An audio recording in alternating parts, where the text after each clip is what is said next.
Hey everyone, Harry here to talk about concrete reports that Jack Smith may be ready to wrap things up and make a recommendation to Merrick Garland. Now, it's been evident for a while, I would say, since Evan Corcoran testified in the grand jury, that Smith has a pretty solid case that fits the guidelines of the Department of Justice, that a conviction is probable and that Trump really is guilty. Those are the two sort of legs that you have to satisfy. And yet, the weeks have ticked by and everyone has been saying, it's the cards have been played and the table is set, and yet he has continued, had Smith, to pursue things.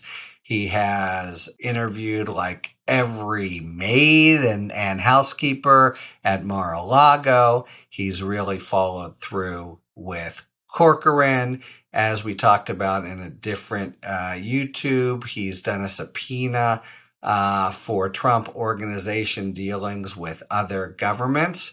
And to my mind, he has been earnest about using the grand jury to its fullest before asking for charges.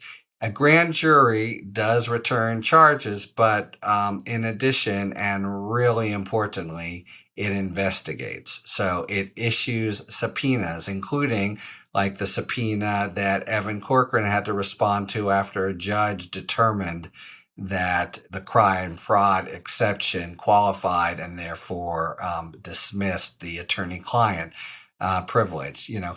There's just a lot of stuff you can do when a grand jury is sitting that you can't do when it isn't, until you come very close to trial and you can do trial subpoenas.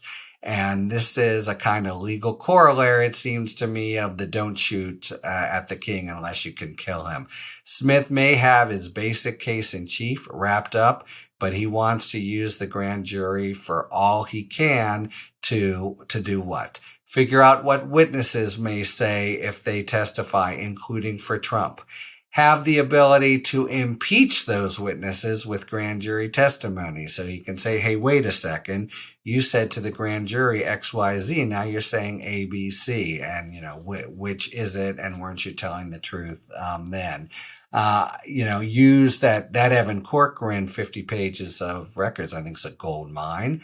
The documents from the archives, which he got recently, which show that Trump was really informed of that, hey, guess what? You can't simply wave your magic wand and have something be declassified.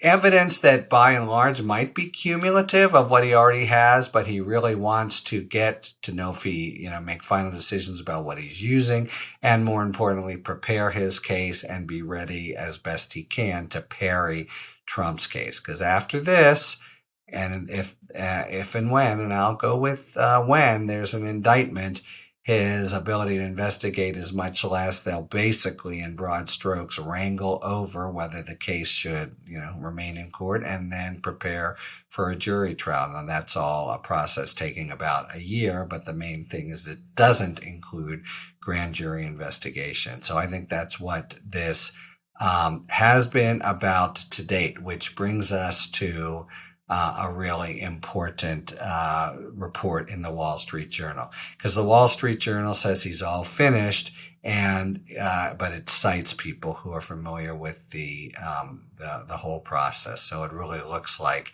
we have on pretty decent authority that he's really is ready to wrap up the evidence acquisition part of the grand jury and the whole use of a grand jury to investigate. And what does that leave?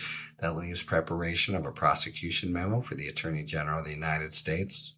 It seems really evident to me that it's going to recommend prosecution. For one, the evidence is so strong, and for two, Smith has come so far. It would be surprising, stupefying if he were to sort of bail out now. And then I think kind of overwhelmingly likely that Garland adopts his recommendation. For one, under the special counsel regs, if he doesn't, he has to explain it to Congress. But he's just made sign after sign that he's going to go with solid professional judgment. So I think he'll convene his kitchen cabinet, including Smith. They'll talk it through, Deputy Attorney General, etc. But I think Smith has carefully not just done the basics, but more than the basics here, and Garland will agree, and we'll be looking at even more historic than New York versus Donald Trump and Fulton County, Georgia versus Donald Trump, the United States of America versus Donald Trump, and this will be for the Mar-a-Lago documents case. So that'll be historic and will engender all kinds of, Sturm und Drang in the country and all kinds of legal maneuvers. But that'll be crossing the Rubicon. Talk to you later. Thanks for tuning in. If you enjoyed this video and other Talking Feds content, please take a second to like and subscribe. Talk to you later.